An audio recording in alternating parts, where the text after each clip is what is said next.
दिल्ली हिंसा के आरोपियों में शामिल दो बड़े किरदारों की तस्वीर टाइम्स नाउ नवभारत आपको एक्सक्लूसिवली दिखा रहा है। एक तरफ अंसार होगा जिसे जहांगीरपुरी में हुई हिंसा का मास्टरमाइंड बताया जा रहा है। दूसरी तस्वीर में आप असलम को देख रहे हैं। अंसार ने ही शोभा यात्रा में घुसकर लोगों से बहस की थी, उसके बाद लोगों के साथ झड़प कर ली। दूसरी तरफ जो आप असलम को देख रहे हैं, जहांगीरपुरी हिंसा के दौरान गोली चलाने का आरोपी है असलम। कल हिंसा के दौरान हुई फायरिंग में दिल्ली पुलिस के एक सब इंस्पेक्टर को भी गोली लगी थी।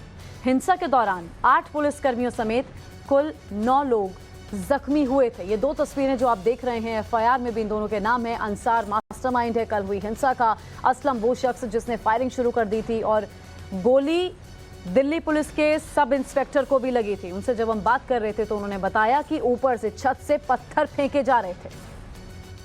असलहा मिला था इन लोगों के पास, हाथ में तलवारें थी, बंदूक थी, पत्थर थे और एकदम से इन्होंने तोड़फोड़ करनी शुरू कर दी थी, आगजनी शुरू कर दी थी, पत्थरबाजी शुरू कर दी थी और पत्थर ऐसे बरस रहे थे मानो बारिश हो रही हो।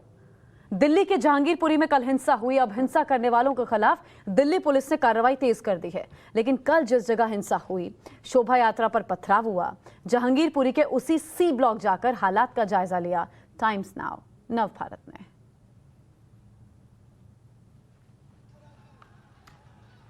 कुछ घर हैं आसपास। शुरुआत करते हैं इस गली से। ये सी ब्लॉक की गली है। स्थानीय लोग ये दावा कर रहे हैं कि यहाँ पर कुछ भी ऐसा नहीं हुआ था। ये मंदिर के पीछे की गली है और मैं सीधे आपको घर की छत पे ले चलता हूँ। स्थानीय लोग खुद हमारे साथ जाने के लिए कह रहे हैं। यहाँ से चलिए और यहाँ पे आप ये गेट खोलेंगे। आप मेरे घर पे चलो। हाँ, ये घर है, अपने घर पे ले जाना चाहते हैं ये, क्योंकि ये बात सामने आई कि घर की छतों पर पत्थर हैं, घर की छतों से बोतलें फेंकी गई हैं। तो अब स्थानीय लोग, ये मस्जिद है जो सामने आप देखेंगे, सामने आपको मस्जिद नजर आ जाएगी। ये स्थानीय लोग हमें अपने साथ घर पे ले जा रहे हैं। अब हम घर पे चलेंगे और यहाँ से छत देखेंगे। और ये अभी तक आपको किसी ने घर की छत, क्योंकि घर की छतों से सिर्फ आरोप लगाए जा रहे हैं, लेकिन असल में सच्चाई क्या है ये दिखाने के लिए हम अब घर की छतों पे जा रहे हैं।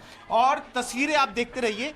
यहाँ से सीधा वो एरिया, ये मस्जिद के पीछे का सी ब्लॉक का एरिया है जिसकी बात लगातार की जा रही है। और हम घर की छत पर जा रहे हैं और यहाँ से दिखाने की कोशिश ये कि जो आरोप हैं पत्थर के, बोतल फेंकने के, वो इन्हीं छतों से हैं।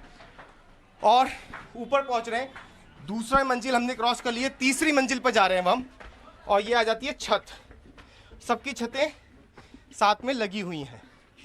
ये यहाँ पे हम छत पे आ गए। ये सी ब्लॉक है पूरा का पूरा। और ये सामने आप मस्जिद देखेंगे, कैमरा इधर की तरफ आएगा, मस्जिद देखेंगे। और यहाँ से कई छतें आसपास लगी हुई हैं, क्योंकि पुलिस इन्वेस्टिगेशन में ये बात आ रही है तो इन छतों का जिक्र है। खैर, आपकी छत पे तो मुझे कुछ नहीं दिख रहा जी। आपने लोगों को देखा यहाँ से ईंट फेंकते हुए? नहीं, कोई ऐसी घटना हुई नहीं है यहाँ पर। हाँ। ये ऐसी कोई घटना नहीं हुई है। मस्जिद कहाँ है? मस्जिद वो सामने वाली? सामने मस्जिद है। हाँ।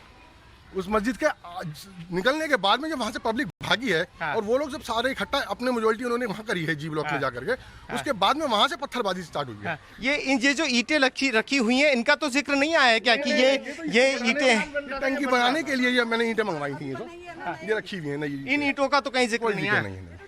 चलिए, क्योंकि छतों पे क्या होता है, ईंटें पत्थर पिछली बार भी हमने देखा था कि रखे हुए थे और पुलिस ने फिर बाद में कहा कि इनका इस्तेमाल हुआ। नहीं, ये गलत बात है। कोई ऐसा इस्तेमाल नहीं होता। टूटा हुआ होता है। अगर ये इस्तेमाल हुए होते तो इनका कुछ नोक टूटा होता। ये टूटे फाटे होते, इनका एक भी नोक कहीं से धरका नहीं है। कहीं ये आप जो ईंटें देख रहे हैं, साबुत ईंटें रखी हुई हैं, इससे पता चलता है यहाँ कुछ हुआ ही नहीं है। ये ईंट भी गवाही दे रही है, ईंट और पत्थर सब गवाही दे रहे हैं कि यहाँ पे कोई छतों। आप कह रहे हैं कि इन ईंटों का ये टूटा हुआ होता अगर? हाँ, अगर ये चला होता तो जो है पड़ा होता और छतों पे लाल पीला होता, ईंट लगी हुई होती। और अगर पत्थर चला होता तो ये छत गंदा होता। ये भी पूरी वैसे ही है जैसे थी वैसे ही है। हाँ। और अगर यहाँ टूटा हुआ होता तो ये छत गंदी होती इतनी। चलिए, ये पहले मैं आपको दिखा दूं। सामने आप मंदिर देखेंगे, सामने आप मंदिर की चोटी देख रहे हैं और उसके ठीक दूसरी तरफ ये सी ब्लॉक है जहां पर मैं आपको छत पर लेके आया हूं और सामने वो मस्जिद है। और ये सी ब्लॉक के लोग हैं जो अपनी बातें यहाँ पर रख रहे हैं और ये कह रहे हैं कि हमारे घरों से कोई भी ईंट पत्थर नहीं चले। हाँ।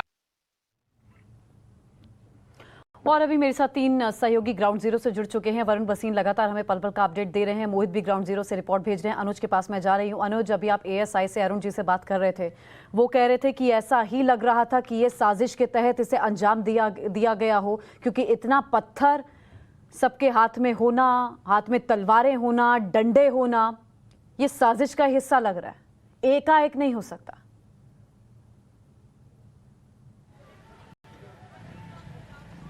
अचानक जो है लोग आ जाते हैं और बाकायदा हथियार सहित आते हैं, क्योंकि अरुण जी का साफ तौर पे यही कहना है कि उनके पास बाकायदा तलवारें थी, हथियार थे।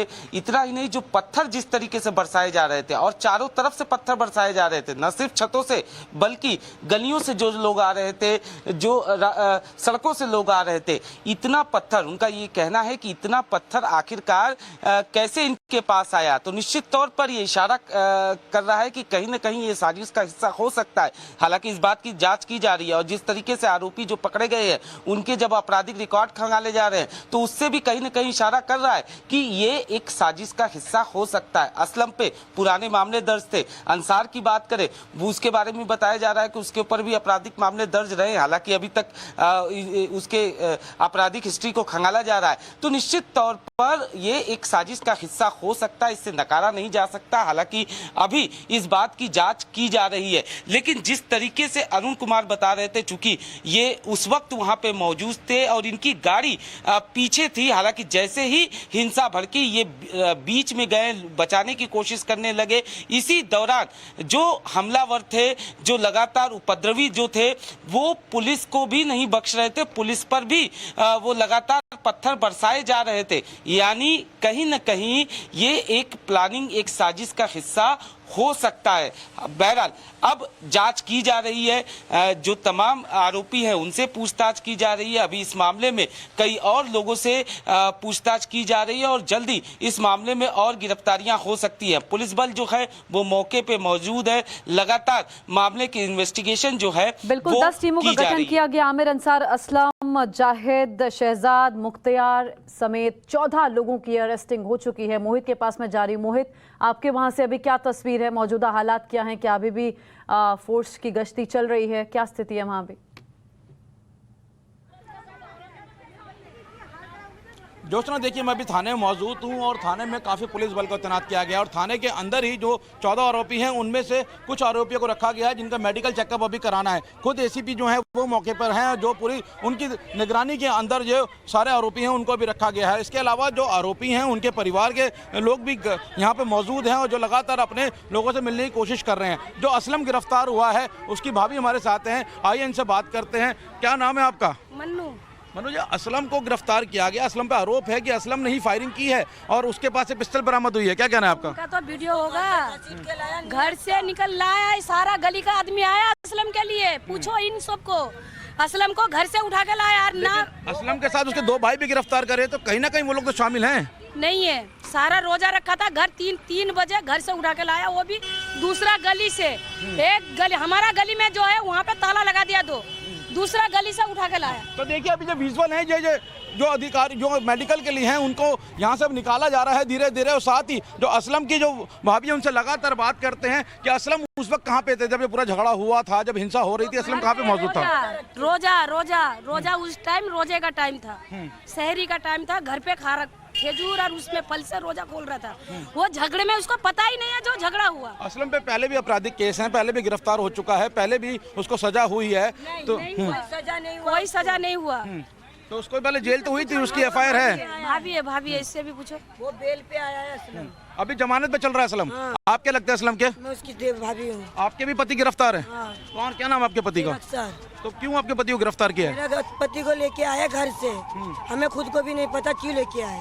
रात को 2 बजे जाके घर पे जाके जैसे हमला कर दिया, ताला तोड़ के, जीना का ताला तोड़ के घर का कुंडी। मगर पुलिस ने साफ बोला अपने एफआईआर में कि असलम के पास हथियार मिला है और असलम के हथियार से ही गोली चली है जो एक सब इंस्पेक्टर के लगी है। से लेके आए नहीं आता, पूरा गली वाला वो देंगे। पिस्टल कहाँ से मिली? पिस्टल भी मिल गई हमें।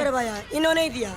पुलिस वाले के पास रस्सी को साफ करते हैं, सांप को रस्सी करते हैं। तो ये जो परिवार है, ये पुलिस ने जो आरोप लगाए हैं असलम पे, जिन आरोपों के साथ गिरफ्तार किया है, उसको ये परिवार डिनाई कर रहा है। लेकिन पुलिस का साफ कहना है कि असलम को पहले भी आपराधिक मामले हैं और कल असलम ने ही फायरिंग की है। गली में कैमरा लगा हुआ, सरकारी कैमरा, अगर घर से लेके आए तो पिस्तौल माउजर कुछ तो उसके पास होगा। नी हत्ता दोनों हाथ खाली लेके मार के लेके आए हमारे गली पे, चलो सी ब्लॉक 5 नंबर गली, वहाँ पर तो ये परिवार तो हालांकि पुलिस के आरोपों को इग्नोर मना कर रहा है, डिनाई कर रहा है, लेकिन जिस तरीके से असलम के ऊपर पुलिस ने आपराधिक जो धाराएं हैं वो पहले बताई कि पहले भी वो गिरफ्तार हो चुका है और कल जो सब इंस्पेक्टर को गोली लगी है वो असलम की बंदूक से लगी है, ऐसा पुलिस का कहना है, और इसीलिए असलम को गिरफ्तार किया है। असलम के साथ उसके 2 भाइयों को गिरफ्तार किया है जो भी थाने में है, जिनके मेडिकल के लिए उनको भी बाहर निकाला जाएगा, और जो परिवार के लोग हैं, अन्य जो लोग हैं जिनके लोगों को गिरफ्तार किया वो असलम अंसार का पुलिस की एफआईआर में नाम दर्ज है और जो आरोप पुलिस की तरफ से लगाए गए हैं वो असलम के घर वाले उन आरोपों का खंडन कर रहे हैं। वरुण के पास मैं जा रही हूँ। वरुण, आज दिल्ली के और भी कई इलाकों में शोभा यात्रा निकलनी थी, जानकारी ये मिली जो सीमापुरी जगह है वहां पर जो है शोभा यात्रा निकलनी थी, फिलहाल उसे कैंसिल कर दिया गया है। जी बिल्कुल, देखिए सीमापुरी में इसी तरह की एक शोभा यात्रा निकलनी थी जो कि कल जहांगीरपुरी में जिस तरह से निकली थी, जिसकी पूरा पर परमिशन ली जाती है, पुलिस से बाकायदा उसको रूट बताया जाता है, उसके साथ पुलिस के लोग होते हैं, इसी तरह से शोभा यात्रा की जाती है। लेकिन कल जैसा जहांगीरपुरी में हुआ वो उस तरह से था कि उस पर शायद पहले से ही सुनियोजित रूट पर किसी ने हमला करने का सोच रखा था। और क्या अभी भी अगर इस तरह के लोग और उपद्रवी अगर दिल्ली में मौजूद हैं, दिल्ली में बहुत सेंसिटिव इस वक्त जो हालात हैं वो बने हुए हैं, उसको देखते हुए दिल्ली पुलिस ने अपनी तरफ से और जो नियोजित कराने वाले इसको लोग हैं उनकी तरफ से इस चीज़ को समझा बुझा के एक बार शोभा यात्रा को रोका गया है, जो कि अपने आप में एक बेहद दुखद है कि जो लोग शोभा यात्रा अपनी आस्था को पूरा करना चाहते थे वो अब ये नहीं कर पाएंगे। दूसरी बात, सबसे बड़ी बात, जो जिन 14 लोगों की बात हो रही है, जिन असलम की बात हो रही है, जिनके परिवार से हमारे साथी मोहित बात कर रहे थे, ये समझना होगा कि वो 22 साल का लड़का है सिर्फ। वो यहाँ पर अगर हमने जब ग्राउंड पर आकर बातचीत की तो उसे आप समझिए वहाँ पर वो सिर्फ यहाँ पे घूमते फिरते हैं गाड़ियों पर, उनकी इस तरह की इमेज है जो पहले से पुलिस की नजरों में रहते हैं। उसके पूरा अगर मैं आपको इस वक्त चिट्ठा बताने की कोशिश करूं तो इसमें ज्यादातर लोग इस पूरी लिस्ट में 22 से 23 साल के हैं, यानी कि इनको 1-2 साल पहले, 4 साल पहले तो 18 साल से बड़े ही नहीं थे। तो इनका ब्रेन वॉश किया तो किया किसने? किसी ने इनको अगर कट्टा दिया तो दिया किसने? वो कंट्री साइड जो इस वक्त आप समझिए हालात हैं वो कौन बना के दे रहा है इनको? यहाँ पर अगर किसी ने समझाया है तभी 21 साल का लड़का सड़कों पर उतरा होगा और उसने पत्थर किया होगा। आपस में गुट बना के 20 साल के लड़के कभी भी किसी भी तरह से ऐसे पूरा सुनियोजित कार्यक्रम नहीं तय कर सकते हैं। और इसका खोड़ू नाम है इसका घर पे, इसका ये आप समझिए, यहाँ के इसके दोस्त खुद बता रहे हैं कि यहाँ पर खेलते कूदते हैं, लेकिन कोई आता है जिन बच्चों की पढ़ने लिखने की उम्र है उनको कोई ना कोई तो शायद ब्रेन वॉश कर रहा है, जिसकी चिंता दिल्ली पुलिस को भी है। इसीलिए क्राइम ब्रांच तक पहुंचने की बात कर रही है कि अगर 14 लोग गिरफ्तार, उसमें 2 35 साल के हैं, बाकी सारे 22, 23, 24 साल के हैं, तो कोई ना कोई तो किसी तरह से इसको पूरे सुनियोजित कार्यक्रम को ला रहा है। अगर इतने अपराधी 22 साल के हैं तो अपने आप में भी चिंता है। अगर आप उस शोभा यात्रा को भी छोड़ दें और 22-22 साल के इतने अपराधी अगर बढ़ते जा रहे हैं तो वो इलाका अपने आप इस चिंता में है, क्योंकि उनको नहीं पता होता है कब किस पे हमला कर देंगे, क्या कर देंगे। तो अगर कोई भी व्यक्ति अगर दिल्ली में इस तरह से युवाओं के पीछे पड़ा है, के पास मैं जा रही हूं। पुलकित, एएसआई जिनको चोटें आई हैं इस हिंसा में, वो कह रहे हैं कि ये साजिश का हिस्सा ही लग रहा है, क्योंकि पूरी प्लानिंग के साथ ये लोग आए थे, पत्थर लेकर के, डंडे लेकर के, लाठियां उनके हाथ में थी, फायरिंग उन्होंने की, लेकिन घर वाले मानने को तैयार नहीं है। देखिए दो चीज़ें अभी तक पुलिस इन्वेस्टिगेशन में सामने आ रही है। एक बात ये भी सामने आ रही है कि कुछ सीसीटीवी कैमरों की तार भी काटी गई ताकि यहाँ का जो शोभा यात्रा जो यहाँ पे निकाली जा रही थी उसमें जो हिंसा हुई उसकी तस्वीरें सामने ना सके, इसीलिए इस रास्ते पर लगे हुए कुछ सीसीटीवी कैमरों की को काटा भी गया है। ये भी बात सामने आ रही है। कुछ पुलिस इन्वेस्टिगेशन में बहुत सारी चीज़ें ऐसी हैं जो ये बताती हैं कि कहीं ना कहीं कुछ लोग ऐसे थे इस दौरान जो ये चाहते थे कि हिंसा हो। अब उन्हें इसका क्या फ़ायदा होगा ये आने वाले पुलिस इन्वेस्टिगेशन में साफ होगा, लेकिन जिस तरीके की तस्वीरें हैं और जिस तरीके की बातें पुलिस इन्वेस्टिगेशन में सामने आ रही हैं वो ये बताती है कि कुछ ना कुछ लोग ऐसे इस हिंसा में मौजूद रहे थे जो चाहते थे कि माहौल बिगड़े और उस माहौल बिगड़ने का उन्हें क्या फायदा होगा ये पुलिस इन्वेस्टिगेशन में, क्योंकि पुलिस 14 लोगों को गिरफ्तार कर चुकी है। अंसार की बात सामने आ रही है और भी स्थानीय लोगों के नाम साथ में जोड़े जा रहे हैं और शोभा यात्रा को निशाना बनाना कहीं ना कहीं इस बात को की ओर इशारा करता है कि बड़ी साजिश इस जगह रची गई है। तस्वीरें पहले मैं आपको दिखा देता हूं कि किस तरीके की तस्वीरें हैं जहां पर ये शोभा यात्रा निकाली गई। ये आप तस्वीरें पूरी की पूरी देख लीजिए। आसपास में बहुत सारे घर आपको नजर आएंगे और शोभा यात्रा का जो वक्त था उस दौरान यहाँ पर मस्जिद के पास भी बहुत सारे लोग इकट्ठा थे, जो सामने आप तस्वीरें देख रहे हैं। यहाँ से चंद कदमों की दूरी पर ही वो मंदिर है जहाँ से शोभा यात्रा निकलते हुए मस्जिद तक पहुंची थी। पत्थर आपको अभी भी, ये आप नीचे देखेंगे, बहुत सारे पत्थर आपको अभी भी पड़े हुए यहाँ पर नजर आ जाएंगे। और जो स्थानीय लोग हैं, हालांकि वो ये भी बात कह रहे हैं कि बहुत सारे जो लोग थे वो बाहर के नजर आते हैं इस दौरान, लेकिन अभी पुलिस इन्वेस्टिगेशन में सिर्फ 14 लोगों का नाम सामने आया है और अंसार जो उसमें सबसे मेन एक्यूज माना जा रहा है यहाँ पर, उसकी कई दुकानें बताई जा रही हैं। बहुत बड़ा परिवार के साथ में उसकी दुकानें हैं, कबाड़ी की और दूसरी चीज़ों की दुकानें हैं। बहुत ज़्यादा एक्टिव अंसार यहाँ पर रहता था, ये स्थानीय लोग दावा कर रहे हैं। हालांकि वो उसका भी किसी पॉलिटिकल पार्टी से लिंक नहीं सामने आ रहा, लेकिन स्थानीय लोग ये कहते हैं कि लोगों के साथ उसका मेल मिलाप बहुत ज़्यादा था। ऐसे में ये भी बात सामने आ रही कि क्या उसने भीड़ को जुटाया, जो शोभा यात्रा निकाली जा रही थी उसे देखते हुए, या सिर्फ यहाँ पर लोग इकट्ठा हो गए थे। वापस आऊंगी, एक जो रिपोर्ट आपने भेजी है वो जरा हम दर्शकों के सामने रख दें कि कैसे हिंसा शुरू हुई और आरोपी अंसार आखिर है कौन। रिपोर्ट आप देखिए। उसके ठीक बगल वाली घर पे हूं, ये आप मस्जिद देख सकते हैं और मस्जिद के नीचे ठीक विवाद शुरू हुआ था और ये मस्जिद और मस्जिद के ठीक बगल वाला घर, और अंसार को भी यहाँ का ही पीछे की गली का बताया जाता है। आप कहाँ, अंसार को आपने देखा है क्या? नहीं, वो यहीं रहते हैं, यहीं घूम रहते हैं, यहीं काम करते हैं। जिस समय ये झगड़ा हो रहा था अंसार यहाँ पे मौजूद था? नहीं, असल में जब ये हुआ तब हम तो अफ्तार के तैयारी में थे, अफ्तार का वक्त था तो सब अंदर बैठे थे। लेकिन जब हमने देखा शोर सा कुछ मचा तो बच्चों ने बताया अब भीड़ सी हो रही है। हाँ। तो बाहर को निकल के देखा तब तक जुलूस यहाँ से चौक की तरफ जा चुका था। हाँ। यहाँ पे इतना कुछ बवाल नहीं हुआ है, उनसे बातचीत। तो ये अंसार कौन सी आपके घर के आसपास रहते हैं या कहाँ रहते हैं? पीछे गली में रहते हैं। ये जब पीछे वाले जो घर देख रहा हूँ वो वाली गली? इससे पीछे वाले में, इससे पीछे वाली गली में रहते हैं, ईदगाह की साइड। तो क्या स्थानीय नेता टाइप के से व्यक्ति हैं या कौन है ये अंसार, क्योंकि इनके ऊपर गंभीर आरोप लग रहे हैं शोभा यात्रा में जो भी बवाल हुआ उसे लेकर? नेता टाइप का तो नहीं है, वैसे यहीं पे काम वगैरह करता है ये, लेकिन नेता टाइप का तो नहीं है। नहीं, तो मतलब इलाके में पहचान क्या है? पहचान है क्योंकि थोड़ा सा जो क्षेत्र के हिसाब से लोगों के काम वाम कराते रहते हैं तो उसके हिसाब से फेमस है। आम आदमी की तरह से नहीं, जैसे हम आप हैं वो फेमस है वहाँ के यहाँ पे। हाँ। पहले भी कुछ इस तरीके के आरोप लगे हैं क्या, क्योंकि पुलिस इन्वेस्टिगेट कर रही है? नहीं, ये पक्का नहीं कह सकते, खैर हम इतना उसके बारे में जानते भी नहीं है। भाई ये है कि हम इतना मालूम है कि ये अंसार हैं, यहाँ पे काम करते हैं, यहीं पे दुकान वगैरह लगाते हैं। किस चीज़ की दुकान लगाते हैं? ये कबाड़ की जो मार्केट है उसमें दुकान वगैरह भी लगाते हैं। किस चीज़ की दुकान? ये जो पुराने सामान वगैरह बेचने की, कबाड़ी की दुकान लगाते हैं। हाँ। मस्जिद जहाँ पे बवाल हुआ था उसके ठीक बगल वाली घर पे हूँ, ये आप मस्जिद देख सकते हैं और मस्जिद के नीचे ठीक विवाद शुरू हुआ था और ये मस्जिद और मस्जिद के ठीक बगल वाला घर, और अंसार को भी यहाँ का ही पीछे की गली का बताया जाता है। आप कहाँ, अंसार को आपने देखा है क्या? नहीं, वो यहीं रहते हैं, यहीं घूम रहते हैं, यहीं काम करते हैं। जिस समय ये झगड़ा हो रहा था अंसार यहाँ पे मौजूद था? नहीं, असल में जब ये हुआ तब हम तो अफ्तार के तैयारी में थे, अफ्तार का वक्त था तो सब अंदर बैठे थे। लेकिन जब हमने देखा शोर सा कुछ मचा तो बच्चों ने बताया अब भीड़ सी हो रही है। हाँ। तो बाहर को निकल के देखा तब तक जुलूस यहाँ से चौक की तरफ जा चुका था। हाँ। यहाँ पे इतना कुछ बवाल नहीं हुआ है, उनसे बातचीत। तो ये अंसार कौन सी आपके घर के आसपास रहते हैं या कहाँ रहते हैं? पीछे गली में रहते हैं। ये जब पीछे वाले जो घर देख रहा हूँ वो वाली गली? इससे पीछे वाले में, इससे पीछे वाली गली में रहते हैं, ईदगाह की साइड। तो क्या स्थानीय नेता टाइप के से व्यक्ति हैं या कौन है ये अंसार, क्योंकि इनके ऊपर गंभीर आरोप लग रहे हैं शोभा यात्रा में जो भी बवाल हुआ उसे लेकर? नेता टाइप का तो नहीं है, वैसे यहीं पे काम वगैरह करता है ये, लेकिन नेता टाइप का तो नहीं है। नहीं, तो मतलब इलाके में पहचान क्या है? पहचान है क्योंकि थोड़ा सा जो क्षेत्र के हिसाब से लोगों के काम वाम कराते रहते हैं तो उसके हिसाब से फेमस है। आम आदमी की तरह से नहीं, जैसे हम आप हैं वो फेमस है वहाँ के यहाँ पे। हाँ। पहले भी कुछ इस तरीके के आरोप लगे हैं क्या, क्योंकि पुलिस इन्वेस्टिगेट कर रही है? नहीं, ये पक्का नहीं कह सकते, खैर हम इतना उसके बारे में जानते भी नहीं है।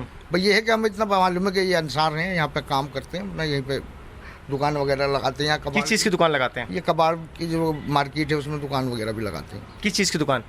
ये जो पुराने सामान वगैरह बेचने की। कबाड़ी की दुकान लगाते हैं? हाँ। अच्छा। और तो हाँ। बस ऐसे ही है, काम करते हैं। इतना ज़्यादा उसके मामले का हमें पता भी नहीं है। जानते हैं कि ठीक ठाक आदमी है, सही है, बस वो उनसे भी उसका भी हमें पता नहीं है यहाँ बहस हुई या नहीं है। तब हम बाहर आए, जब तक तो जुलूस यहाँ से आगे जा चुका था चौक पे। चौक पर एकदम से भीड़ दोनों तरफ से इकट्ठा हुई है और आपस में वहाँ उनमें कुछ खास होनी हुई है, यहाँ जाकर के ज़्यादा।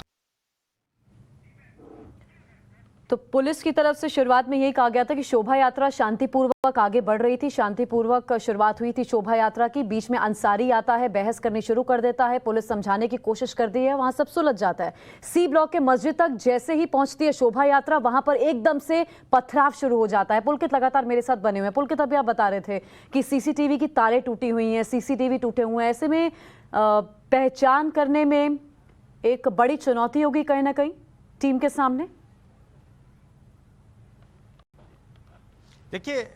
देखिए कोशिश ये की गई है कि पुलिस उन लोगों की पहचान ना कर पाए, इसी के लिए कुछ सीसीटीवी कैमरों की तारों को काटा गया था। लेकिन कुछ सीसीटीवी कैमरे अभी भी ऐसे हैं जिनसे बहुत सारे सबूत पुलिस को मिल सकते हैं। जो रिपोर्ट आप देख रही थी, जिस मस्जिद का जिक्र आप कर रही थी, वो सामने ये वाली मस्जिद है और इसके ठीक सामने ये पूरा का पूरा विवाद हुआ है। और आसपास आप देखेंगे तो बहुत सारे घरों पर भी सीसीटीवी कैमरे थे, लेकिन यहाँ से कितने सबूत अब पुलिस जुटा पाएगी, क्योंकि बहुत सारे कैमरों की ताले कटी हुई हैं। सरकार की तरफ से भी जो कैमरे लगाए गए थे वो भी यहाँ पर हैं, लेकिन उनमें कितनी सबूत पुलिस को मिल पाएंगे ये बड़ी बात है। अंसार की जो बात सामने आ रही है वो भी इसी इलाके का रहने वाला है। सामने मैं आपको तस्वीर दिखा दूं, बहुत सारे कबाड़ी की दुकानें आपको नजर आएंगी, जहां से ये बताया जा रहा है कि बोतलें और पत्थर छतों से मिले हैं, बोतलें यहाँ से उठाई गई थी और ये बात स्थानीय लोग खुद मान रहे हैं। जो मेरी बातचीत हुई है मस्जिद के आसपास के लोगों से, वो भी ये बात मानते हैं कि सामने जो कबाड़ा था उससे ही कांच की बोतलें उठाई गई हैं लोगों द्वारा। इसके अलावा अंसार जो है, जिसके ऊपर मेन आरोप लग रहे हैं, वो भी इसी सी ब्लॉक का है। जो तस्वीरें आप देख रहे हैं ये सी ब्लॉक की तस्वीरें हैं। सामने आप देखेंगे ये सी ब्लॉक की दुकानें हैं और ये ठीक मस्जिद के बगल का इलाका है और ये इलाका बहुत ही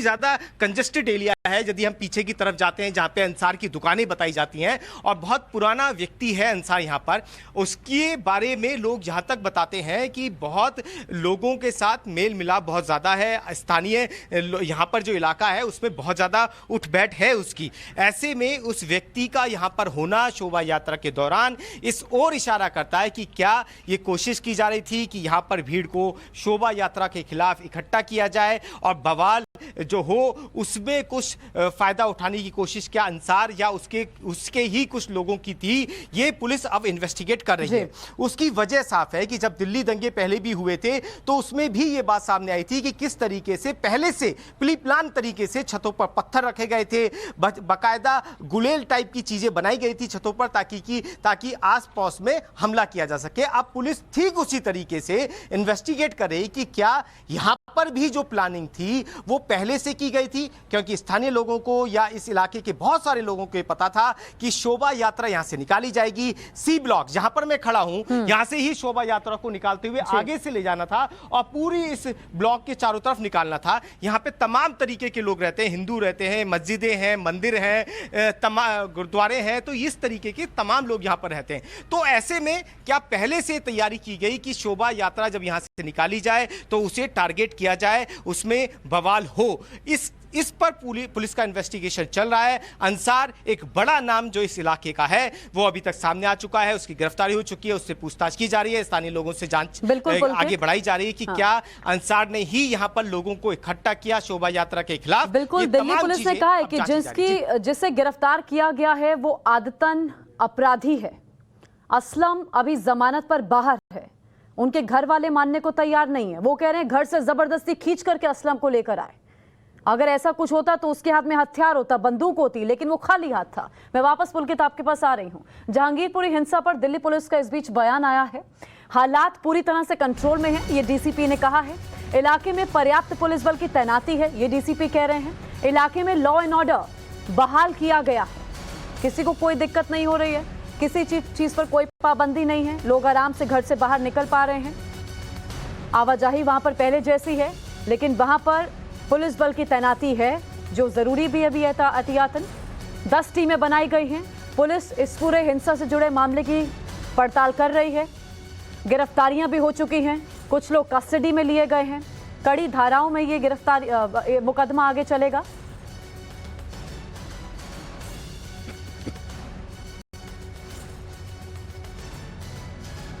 शोभा यात्रा में थे हम, हमारा स्टाफ भी था थाने का स्टाफ था। मैं पीछे की साइड में था। आगे बहस हुई थी, फिर बहस में ही उनका मस्जिद के सामने जो सी ब्लॉक है वहाँ हंगामा शुरू हो गया, फिर पथराव होना शुरू हो गया।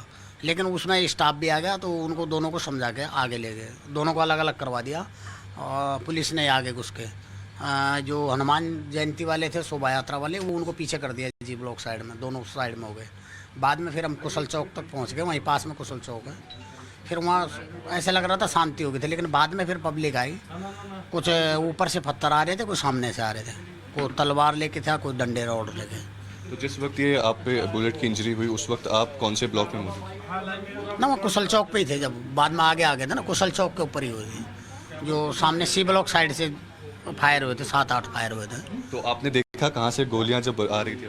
नहीं, ऐसे कोई नहीं दिखा ना वो भीड़ में, कौन ने मारा कौन ने नहीं। किसी पे सस्पेक्ट आपको, किसी पे अनुमान? नहीं, मेरे को पता नहीं, उसमें भीड़ में तो किसको को। और जब ये हादसा हुआ उसके बाद आपने फोर्स बुलाई से कैसे? नहीं, हमारे अफसरों ने बुला ली थी, SHO साहब थे, उसमें मैसेज दे दिया था साइड में, और अफसरों ने मैसेज दे दिया था। तो फिर क्या एक्शन लिया उसके बाद? अब वो तो बाद में हो गया, मैं हॉस्पिटल चले गया था उसके बाद। आप कौन से हॉस्पिटल में रेफर किया था सर आपको? मैं पहले BGR में गया था, मैं PCR में, फिर उसके बाद अम्बेडकर हॉस्पिटल चले गए नाइट में।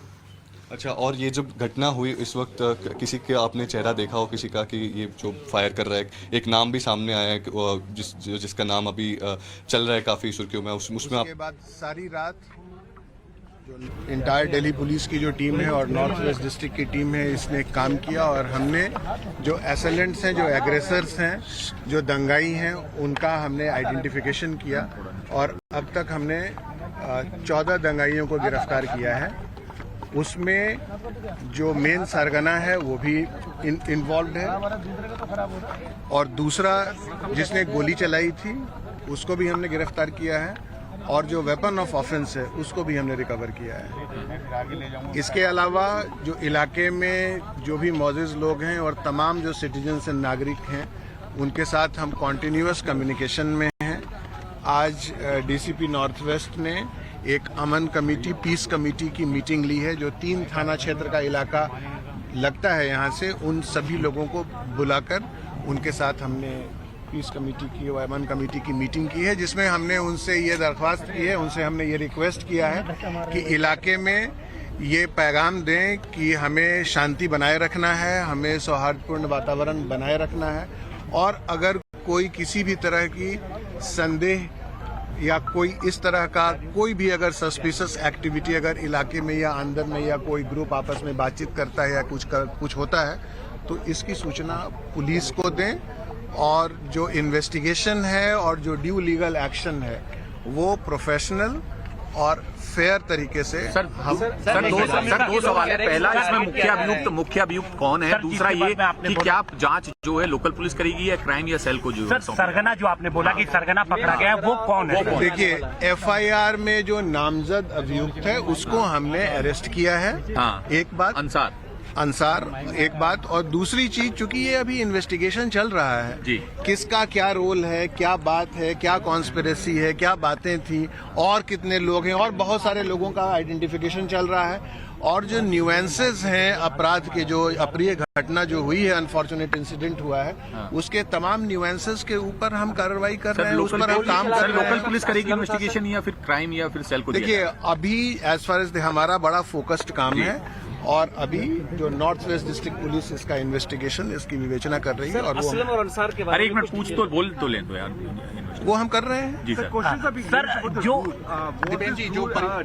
क्या जहांगीरपुरी थाने के बाहर जो कुछ परिवार हैं, उनका कहना है कि सिर्फ एक धर्म के लोग को क्यों गिरफ्तार किया गया अभी तक, और उनका आरोप है कि पुलिस ने उनके साथ मारपीट की और गाली गलौज किया है। नहीं, देखिए, अभी तो एट फर्स्ट इंस्टेंस जो भी नाम, जो भी लोगों का आइडेंटिफिकेशन हुआ है वो गिरफ्तार हुए। अभी तो इन्वेस्टिगेशन शुरू सर, कहा जा रहा है अभी इसका एम्बिट जो हम लोग जितने हमारे जो सीसीटीवी फुटेजेस हैं, वीडियो का जो फुटेजेस है या जो ह्यूमन इंटेलिजेंस का जो बेसिस है, इन तमाम एंगल से हम काम कर रहे हैं और जो कोई भी इस अप्रिय घटना में, इस अनफॉर्चुनेट दंगे के इंसिडेंट में लिप्त पाया जाएगा और पाया जा रहा है, उन सब के ऊपर कड़ी प्रोफेशनल कानूनी कार्रवाई। कितनी जो है, क्योंकि वीडियो तमाम सब आ चुकी हैं, गोलियां कितनी चली, बंदूक लहराते हुए भी लोग दिखाई दे रहे हैं, कितनी कुछ गोलियां चली, कुछ अभी तक आपकी इनिशियल इंक्वायरी में पता चल पाया हो सर? नहीं, अभी प्रीमैच्योर होगा इस पर